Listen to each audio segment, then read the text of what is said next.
السلام علیکم، میں ہوں سفیان خان۔ آج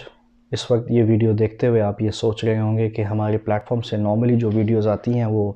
نارمل کلرز میں آتی ہیں اور یہ ویڈیو بلیک اینڈ وائٹ میں ہے، تو یہ بلیک اینڈ وائٹ کے پیچھے کیا راز ہے؟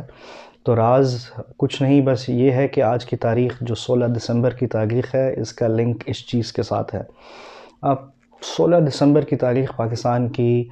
سیاہ دنوں میں سے، بلیک ڈیز میں سے جو ہے وہ کاؤنٹ کی جاتی ہے۔ کہ پاکستان کی جو تاریخ ہے وہ بہت ساری انسیڈنٹس اور واقعات کے ساتھ بھری پڑی ہے، جو کہ اس قوم کے لیے اور اس قوم کی ہسٹری کے لیے اچھے واقعات بالکل بھی نہیں، لیکن 16 دسمبر کو ایک خاص مقام حاصل ہے، اور وہ اس لیے خاص مقام حاصل ہے کہ 16 دسمبر کی یہ جو ڈیٹ ہے، اس پہ دو بہت بڑے واقعات پاکستان کی ہسٹری میں ہوئے اور جس نے اس قوم کو ہلا کر رکھ دیا۔ جی، وہ دو واقعات جو ہیں وہ ایک ہے 16 دسمبر 1971، دا فال آف ڈھاکہ، اور جو دوسرا واقعہ ہے وہ آج سے 7 سال قبل 2014 میں APS کا واقعہ ہوتا ہے، جس میں اس قوم کے 150 بچے جو ہیں، 150 لوگ، جس میں 144 بچے جو ہیں وہ شہید کر دیے جاتے ہیں، جس بربریت و صفاقی کے ساتھ ان کا قتل کیا جاتا ہے، اس کی کہیں پہ بھی تاریخ میں جو ہے نظیر نہیں ملتی۔ کیا ریزنز تھے؟ آخر کیا معاملات تھے؟ کیا اس کے بعد ان واقعات کے ہو جانے کے بعد ہماری ریاست کا اور ہماری حکومتوں کا کیا رد عمل رہا ہے؟ ہماری قوم نے اس سے کیا سیکھا ہے؟ بہت سارے سوالیہ نشان کھڑے ہو جاتے ہیں جب بھی ہم ان دو واقعات کے بارے میں ڈسکس کرتے ہیں، اور ہمیشہ ایک جو مسئلہ اس میں رہتا ہے وہ یہ رہتا ہے کہ انفارچونیٹلی ڈھاکہ کے واقعے کو 50 سال اور 7 سال جو APS کے واقعے کو ہو گئے، اس قوم کو کلوجر ابھی تک نہیں ملا۔ اس قوم کو ابھی تک ان سوالوں کے جواب نہیں ملے کہ آخرکار وہ کیا ریزنز تھے، کون لوگ تھے، کیا سوچ تھی، کوئی سازش تھی، کیا تھا کہ جس کی وجہ سے اس ملک کو اتنے برے دن کا جو ہے وہ سامنا کرنا پڑا، اتنے بڑے اور اتنے برے واقعات کو جو ہے وہ دیکھنا پڑا۔ بنگلہ دیش کا جو واقعہ ہے 1971 کا، ہم ذرا اس کو پہلے ڈسکس کر لیتے ہیں۔ تو 50 سال کی آزادی کے منا رہا ہے بنگلہ دیش اس سال 2021 میں۔ جی ہاں، 2021 میں بنگلہ دیش کو 50 سال ہو چکے ہیں آزاد ہوئے ہوئے، اور ان 50 سالوں کے اندر اگر ہم گوگل کر لیں، آپ بے شک اگر ہم گوگل کے اوپر اور باقی جگہوں پہ جو پلیٹ فارمز ہیں ان پہ دیکھیں، تو GDP کے حساب سے، کرنسی کے حساب سے، اکنامی کے حساب سے، جو ایک ایوریج لائف سٹائل ہے اور جو سپینڈنگ ہے ایک پاکستانی کی اور ایک بنگالی سٹیزن کی، اگر ہم ان کا موازنہ کریں تو ہمیں یہ جان کر افسوس ہوگا کہ پاکستان جو ہے آج کافی پیچھے ہے اور بنگلہ دیش آگے نکل چکا ہے۔ آخر وہ کیا ریزنز تھے کہ ودن 50 ایئرز بنگلہ دیش جو ہے وہ پاکستان سے اتنا آگے نکل گیا، اور ہم ایک ایٹمی طاقت ہوتے ہوئے، اتنا بڑا ملک ہوتے ہوئے بھی ہم لوگ اپنے آپ کو نہیں آج تک سنبھال سکے اور قرضوں کے دلدل میں ہم پھنسے ہوئے ہیں۔ بنگلہ دیش کی آزادی اور تحریک کے پیچھے بہت سارے ریزنز ہیں۔ ساری ریزنز تو ایک ویڈیو کے اندر ڈسکس نہیں ہو سکتے، بہت ساری کتابیں، بہت سارا میٹیریل، ویڈیوز جو ہیں وہ آن لائن اور میڈیا کے اوپر اس کے اوپر ٹاپکس چل چکے ہیں، اور آج کے دن بے شمار اس کے اوپر ٹاک شوز بھی ہو چکے ہیں۔ لیکن اگر دیکھا جائے تو آزادی سے پہلے پاکستان کی 1947 سے پہلے بنگلہ دیش اور بنگال کے جو قوم تھی، بنگالی قوم جو تھی، ان کا ایک بہت بڑا ہاتھ رہا ہے پاکستان کی آزادی میں۔ بہت ہی سخت اور بہت ہی زبردست قسم کی تحریک جو ہے وہ بنگالیوں نے لڑی پاکستان کی آزادی کے لیے، اور اس میں کوئی شک نہیں کہ جب پاکستان کی آزادی کے پیچھے بنگالی رہنماؤں کی بہت بڑی جد و جہد اور اس قوم کی بہت بڑی قربانیاں ہیں، چاہے وہ مالی طور پہ ہوں، چاہے وہ جانی طور پہ انہوں نے اپنی شہادتیں دے کے جو ہے وہ اس قوم کو آزاد کروایا ہو۔ لیکن ہم دیکھتے ہیں کہ آزادی کے بعد بہت سارے واقعات ہوتے ہیں جس کی وجہ سے ایک ایک کر کے وہ واقعات کا ایک ایک کر کے جو تسلسل چلتا ہے، اور وہ ایک at the end of the day ایک پورا جو ہے وہ بوائل اپ ہوتا ہے معاملہ، پوری وہ جو سوچ ہے اور اتنے عرصے کی جو احساس جو محرومی بنگالیوں کے اندر جو جنم لینا شروع ہو جاتی ہے، وہ ایک بوائلنگ پوائنٹ پہ آ جاتی ہے۔ اس کے بعد 1971 کے اندر جو ہے بنگلہ دیش پاکستان سے علیحدہ ہو جاتا ہے۔ علیحدگی کے بعد پاکستان کے اندر جو ہے کمیشنز بھی بنتے ہیں، ان کمیشنز، عمود الرحمان کمیشن کا بہت بڑا نام ہے، اس پہ بات کی جاتی ہے کہ جی ایک کمیشن بنایا جائے اور دیکھا جائے کہ بنگلہ دیش کی جو ٹوٹنے کا جو واقعہ ہے، جو ریزنز ہیں وہ کیا ہیں۔ لیکن ہم دیکھتے ہیں کہ آج 50 سال گزر چکے ہیں اور وہ ہمیں کہیں پہ بھی ایگزیکٹ ریزنز کیا ہیں، آخرکار وہ کون لوگ تھے، وہ کیا حالات تھے، یا وہ کیا چیزیں تھیں جن کی وجہ سے بنگلہ دیش پاکستان سے الگ ہوا اس کے کوئی بھی ابھی تک کوئی سالڈ یا آفیشیل آنسر ہمیں آج تک دیکھنے کو نہیں ملتا۔ آپ یہ دیکھیں کہ جو ایک سب سے بڑی ریزن بتائی جاتی ہے وہ ہے جی 1971 کے الیکشن، جس میں کہا جاتا ہے کہ مجیب الرحمان جو تھے وہ اکثریت حاصل کر چکے تھے، ان کا رائٹ تھا حکومت بنانے کا، لیکن ذوالفقار علی بھٹو نے جو ہے ان کو گورنمنٹ نہیں بنانے دی۔ Yes it was one of the part, but یہ بہت پیچھے سے یہ معاملہ چلتا ہے، اور یہ جو معاملہ ہے یہ آپ دیکھ لیں، چاہے وہ اردو ورسز بنگالی زبان کا ہو، چاہے آپ دیکھیں اس کے بعد 1956 کا جو آئین ہے اس کو توڑا جاتا ہے، آپ اس واقعے کو دیکھ لیں، یا آپ یہ دیکھ لیں کہ کس طریقے سے بنگلہ دیش کے جو پولیٹیکل لیڈرز تھے، جو پولیٹیکل لیڈرشپ تھی، اس کو پاکستان کے جو معاملات تھے، ترقی اور بقا سے ریلیٹڈ جو معاملات تھے، جو ایک ان پٹ ہوتا ہے، کس طرح سے ان کو ہمیشہ سے باہر رکھا گیا، اور وہ ان پٹ اور ان کی جو صلاح مشورے جو تھے ان کے ساتھ نہیں کیے گئے۔ اور اوبیسلی جب ان کے لیڈرز کو اور جب وہاں کی عوام کا جب آپ نیریٹو نہیں سنیں گے، ان کی بات نہیں سنیں گے، تو ایک وقت آتا ہے کہ وہ اپنے آپ کو یہی فیل کرتے ہیں کہ they are no more a part of it. آپ دیکھیں کہ اس بنگلہ دیش کے پورے چیپٹر کے اندر بے شمار باتیں ہوئیں، اور وہ باتیں یوں بھی ہوئیں کہ جی جب بنگلہ دیش کی جب چل رہی تھی دسمبر کے مہینے میں جنگ، تو 90,000 پاکستانی فوجیوں نے سرنڈر کیا۔ یہ ہم ہر جگہ دیکھتے ہیں۔ اس بعد ہم دیکھتے ہیں جی 2 لاکھ خواتین کا ریپ ہوا۔ اس کے بعد ہم اس طرح کے بے شمار واقعات سنتے ہیں، اور کتابوں میں کیا کیا قصے نہیں لکھے ہوئے۔ لیکن بہت ساری چیزیں ایسی ہیں کہ جہاں پہ نو ڈاؤٹ کچھ غلطیاں یہاں سے بھی ہوئیں، لیکن کچھ چیزوں کو بہت زیادہ بڑھا چڑھا کے اور بہت ہی زیادہ ہوا دے کے جو پریزنٹ کیا جاتا ہے۔ آپ اس سال اگر 2016 میں اس سال اگر آپ دیکھیں جو ڈیفرنٹ 16 دسمبر سے ریلیٹڈ جو کالمز چھپے ہیں، یا جو مختلف ٹاک شوز ہوئے ہیں، ایون لاہور کے ایک سنیما میں جو ہے اس کے اوپر ایک فلم بھی جو ہے اس کی بھی ایک ڈاکیومنٹری فلم کی بھی نمائش کی گئی۔ بڑے ریناؤنڈ جو تھے جرنلسٹ اور لوگ جو تھے جنہوں نے بنگلہ دیش کے واقعے کو بڑا قریب سے دیکھا بھی، اس کے بارے میں لکھا بھی، بڑے زبردست ہسٹورینز، ان کے نیگیٹو کو بھی اگر آپ دیکھیں تو اسے پتہ لگتا ہے کہ یہ بالکل بھی درست نہیں کہ 90,000 جو نمبر ہے، جو فگر ہے، اتنے فوجیوں نے سرنڈر کیا، اور یہ بھی درست نہیں ہے کہ 2 لاکھ خواتین کا جو ہے وہ ریپ کیا گیا۔ کہ کچھ ایسی چیزیں یا کچھ ایسے معاملات ضرور ہوئے جو کہ پاکستان کے لیے باعث شرمندگی ضرور ہے، لیکن جس طریقے سے ایک پوری کیمپین بنا کے ملائن کرنے کی کوشش کی گئی، دیٹ از ناٹ ٹرو۔ اگر آپ انڈیپینڈنٹ رائٹرز کو دیکھیں جو بے شک پاکستان سے نہیں ہیں، جو بنگلہ دیش سے نہیں ہیں، جو باقی کسی ملک سے ہیں، اور جنہوں نے اس کو ایک ان بائسڈ وے سے اس پورے انسیڈنٹ کو دیکھا اور رپورٹ کیا، تو آپ کو پتہ لگ جائے گا کہ کس طرح سے جو ہے وہ چیزیں ہوئیں۔ اس کے علاوہ جو معاملہ ہے وہ یہ ہے کہ کہ بنگلہ دیش جو ہے وہ الگ ہو گیا پاکستان سے، اور یہ ہمیشہ کے لیے پاکستان کی تاریخ میں ایک ایسا پوائنٹ ہے جو چپتا رہے گا ہمیں۔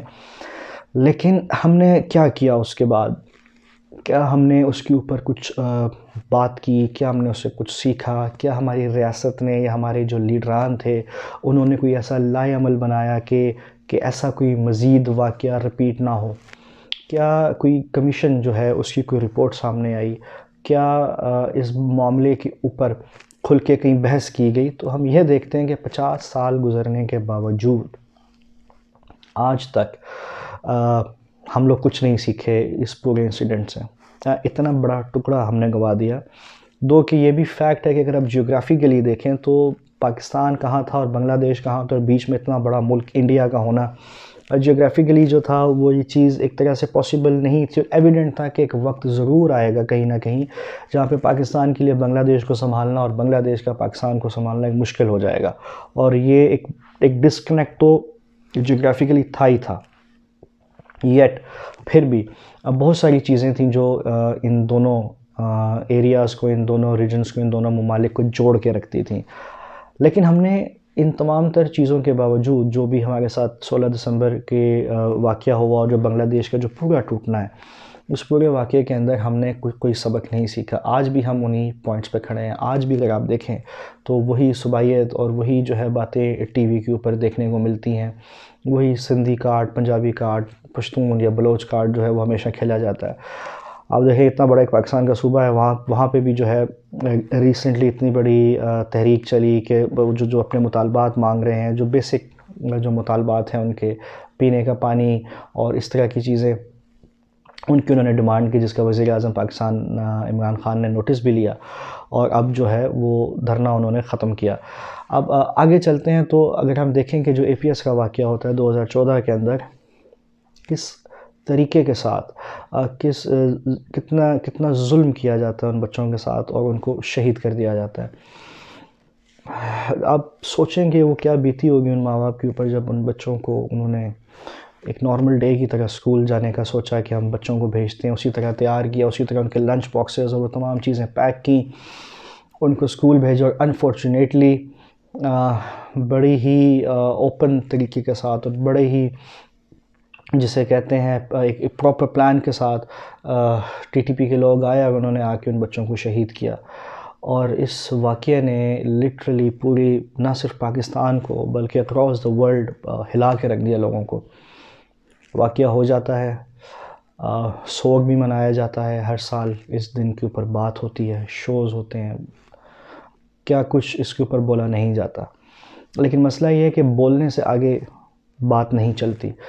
وہیں آ کے وہی ہر دفعہ وہی 2-4 ٹاپکس، وہی 2-4 ٹرینڈز جو ہیں وہ چلتے ہیں اور اس کے بعد پھر خاموشی 1 سال کے لیے ہو جاتی ہے۔ وزیر اعظم عمران خان کو ریسنٹلی سپریم کورٹ کے اندر جو ہے وہ ذاتی حیثیت میں وہ طلب بھی بلایا گیا، وہ پیش بھی ہوئے، اور سپریم کورٹ نے ثانیہ اے پی ایس کے اوپر جو ہے وہ سماعت کرتے ہوئے وزیر اعظم سے یہ بات کہی تھی کہ 4 ہفتوں کے اندر جو ہے آپ ایک رپورٹ جمع کروائیں اور جس کے اندر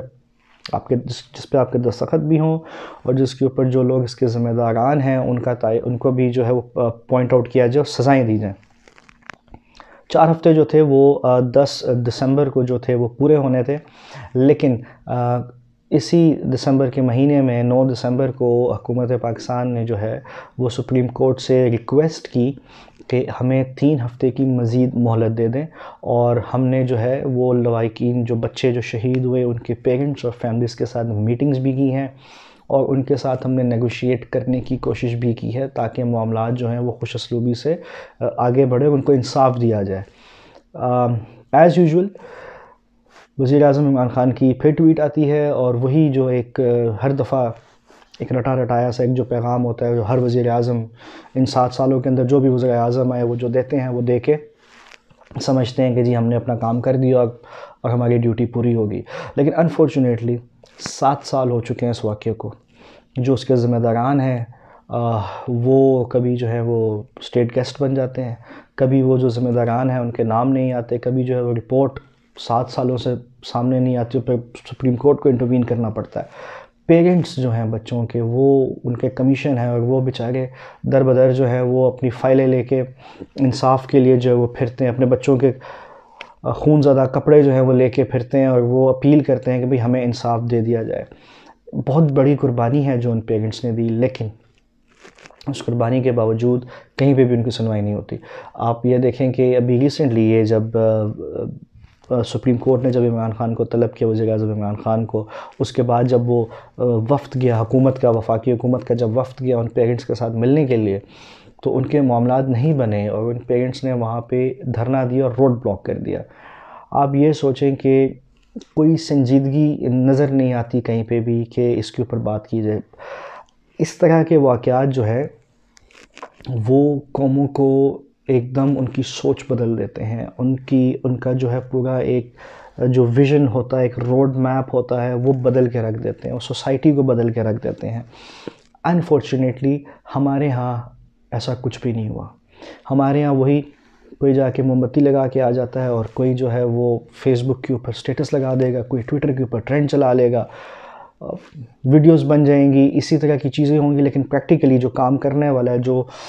اس قوم کے اس ملک کے بڑوں کو جو کام کرنا ہے وہ ابھی تک نہیں ہو رہا۔ نیشنل ایکشن پلان جیسی چیزوں کے اوپر بات ہونی چاہیے، اس کو امپلیمنٹ ہونا چاہیے، وہ نہیں ہوتا۔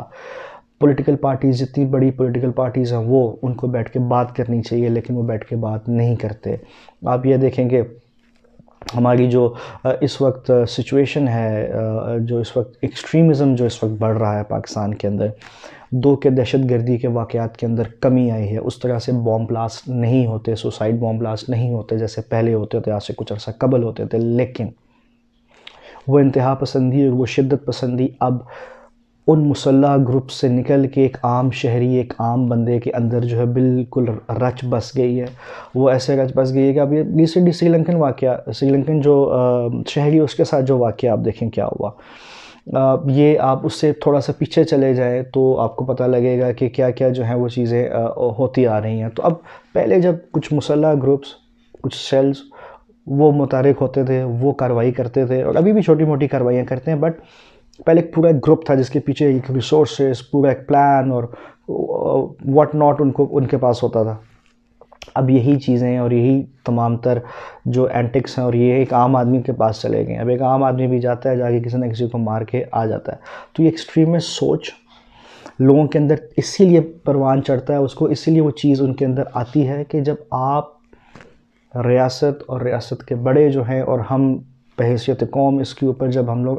کوئی پریکٹیکل ایکشن نہیں لیتے، جب ہم برے کو برا نہیں کہتے، جب ہم لوگ ان چیزوں کو ہونے کے بعد سمجھتے نہیں کہ ہمیں اب اپنے حالات اور اپنے ایکشنز کو اور اپنی سوچ کو جو ہے وہ بدلنا ہوگا، اور ایک پراپر تھنکنگ کے ساتھ ہمیں آگے چلنا ہوگا، اور ہم نے خود ڈیسائیڈ کرنا ہے کہ ہمارا فیوچر کیا ہونا ہے. کہ ہم نے اسی طرح چلنا ہے، کہ مزید بچوں کی قربانی دینی ہے، کہ ہم مزید پاکستان کے ہم چاہتے ہیں کہ مزید پیسز ہوں، یا ہم یہ چاہتے ہیں کہ ہم ایک سالڈ اسٹیٹ کے ساتھ، ایک پراپر ملک کے ساتھ جس میں گروتھ کا بھی پوٹینشیل ہے، جس کے پاس خدا کا دیا ہوا کیا کچھ ریسورسز نہیں ہیں ان کو لے کے استعمال کرتے ہوئے ہم لوگ آگے چلیں. تو یہ ایک ایسا ٹائم ہے، 16 دسمبر کی جو تاریخ ہے، جو ڈیٹ ہے، وہ ایک انتہائی سیاہ دن ہے اور انتہائی بری یادیں اس کے ساتھ لنکڈ ہیں. تو ہر سال بجائے اس کے کہ ہم لوگ بیٹھ کے ٹویٹس کریں اور جو ہیں بیانات دیں، اب وقت آ گیا ہے کہ ہم لوگوں کو اس کے اوپر بیٹھ کے سوچنا پڑے گا اور اپنے ایک لائے عمل بنانا پڑے گا، اس میں تمام تر سٹیک ہولڈرز ہوں، چاہے وہ سیاستدان ہوں، بزنس مین ہوں، اور جتنے سٹیک ہولڈرز بنتے ہیں وہ تمام سٹیک ہولڈرز کو بیٹھنا چاہیے، اور اس ایکسٹریمزم اور اس انتہا پسندی کو اور جو باقی ایک دوسرے کو جو فیل ہوتا ہے صوبوں کو یا لوگوں کو کہ احساس محرومی ہے، اس طرح کی چیزوں کو اب ایڈریس کرنا پڑے گا. ایڈریس نہیں کریں گے تو پھر ایک 16 دسمبر جو ہے وہ آئے گی، اور پھر اسی طرح ہم لوگ جو ہے بیٹھ کے اس واقعے کو لے کے یا اس انسیڈنٹ کو لے کے رو رہے ہوں گے. تب تک کے لیے اجازت دیجیے. اللہ حافظ.